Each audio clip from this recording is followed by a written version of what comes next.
Kozhikode എലത്തൂരിലെ Hindustan petroleum corporation ലിമിറ്റഡിലെ ഇന്ധന ചോർച്ചയെ തുടർന്ന് മലിനമായ സമീപ പ്രദേശങ്ങളിലെ ജലാശയങ്ങളിലെ ശുചീകരണം ആരംഭിച്ചു. മുംബൈയിൽ നിന്നെത്തിച്ച രാസവസ്തു ഉപയോഗിച്ചാണ് ശുചീകരണ പ്രവർത്തനങ്ങൾ നടക്കുന്നത്.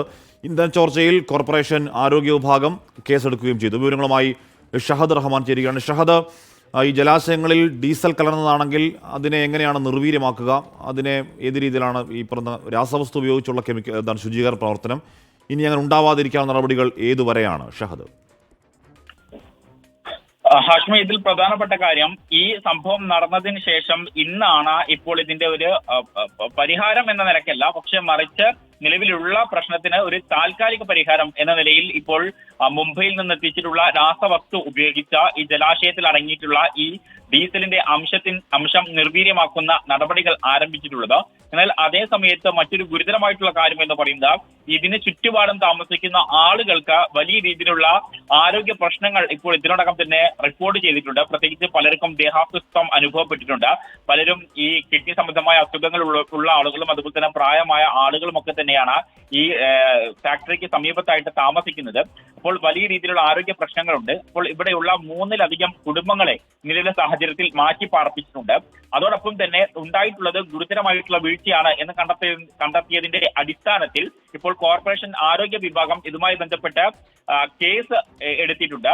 കൂടാതെ ഇപ്പോൾ ഈ കമ്പനി തന്നെ ഹിന്ദുസ്ഥാൻ പെട്രോളിയം തന്നെ ഈ മുംബൈയിൽ നിന്ന് എത്തിച്ചിട്ടുള്ള രാസവസ്തു ഉപയോഗിച്ചാണ് ഇപ്പോൾ ഈ ഡീസലിന്റെ കാഠിന്യം അല്ലെങ്കിൽ അത് നിർവീര്യമാക്കുന്ന നടപടികൾ ആരംഭിച്ചിട്ടുള്ളത്. അത് അങ്ങനെ വ്യാപകമായി സമീപ പ്രദേശങ്ങളിലെ ജലാശയങ്ങൾക്ക് ഈ ഡീസൽ കലരുന്ന സാഹചര്യമുണ്ടോ? അങ്ങനെയെങ്കിൽ അത് ഗുരുതര സാഹചര്യമാണ്, സങ്കട സാഹചര്യമാണ് ഷഹദ്. തീർച്ചയായും ഹാഷ്മി, നിലവിൽ ഇപ്പോൾ നമുക്ക് ലഭ്യമാകുന്ന വിവരം അനുസരിച്ച് ആരോഗ്യ വിഭാഗം നടത്തിയിട്ടുള്ള പരിശോധനയിലും കൂടുതൽ ഇടങ്ങളിലേക്ക് ഇത് പടർന്നിട്ടുണ്ട്. പ്രത്യേകിച്ച് ഈ മണ്ണിലൂടെ, അതായത് ഭൂമിക്കടിയിലൂടെയും ഒക്കെ ആയിട്ട് ഉറവയായിട്ട് ഇത് പല രീതിയിൽ പല ഇടങ്ങളിലേക്കായി എത്തിയിട്ടുണ്ട്. പ്രത്യേകിച്ച് കിണറുകളിൽ, തൊട്ടടുത്തുള്ള ജലാശയങ്ങളിൽ, തോടുകളിലൊക്കെ തന്നെ. അപ്പോൾ ആ ഇടങ്ങളിൽ നിന്നും കൂടുതൽ ഇടങ്ങളിലേക്ക് വ്യാപിക്കുകയാണ് ചെയ്തിട്ടുള്ളത്. കൂടാതെ ഇന്നലെ ഈ മേഖലയിൽ കനത്ത മഴയുണ്ടായിരുന്നു. അതുകൊണ്ട് തന്നെ ഈ അടിഞ്ഞുകൂടിയ, അതായത് ഒരിടത്ത് മാത്രം കൂടിയ ഈ ഡീസൽ കൂടുതൽ ഇടങ്ങളിലേക്ക് പരക്കുന്നതിനും വ്യാപിക്കുന്നതിനും അത് കാരണമായിട്ടുണ്ട്. എന്തായാലും ഇപ്പോൾ കോർപ്പറേഷന്റെയും ജില്ലാ ഭരണകൂടത്തിന്റെയും ഒക്കെ തന്നെ നേതൃത്വത്തിൽ ഇതിനുള്ള പ്രതിരോധ നടപടികൾ ആരംഭിച്ചിട്ടുണ്ട്. ഓക്കെ, ഷഹദ് റഹ്മാനാണ് ആ വാർത്തയുടെ വിവരങ്ങൾ നൽകിയത്. ഇതൊരു ജനവാസ മേഖലയാണ്. ആ ജനവാസ മേഖലയിലെ ഒരു ഓടയിൽ കൂടി ഡീസൽ അങ്ങനെ കുത്തി ഒഴുകി വരുന്നു. അത് നാട്ടുകാർ ശേഖരിക്കുമ്പോൾ 4 ബാരലോളം ആദ്യഘട്ടത്തിൽ തന്നെ ഉണ്ടാകുന്നു. പിന്നെയും ഒരുപാട് ഒഴുകി പോകുന്നു. അത് സമീപ പ്രദേശങ്ങളിലെ ജലാശയങ്ങളിലേക്കൊക്കെ പകരുന്നു. ഇത്ര ദിവസം കഴിയുമ്പോൾ എന്തോ കെമിക്കൽ കൊണ്ടുവന്ന് അതിനെ ശുചീകരിക്കുകയാണെന്ന് പറഞ്ഞ് അതിലേക്ക് ഇങ്ങനെ അടിച്ചടിച്ച് പോവുകയാണ് സംഭവം.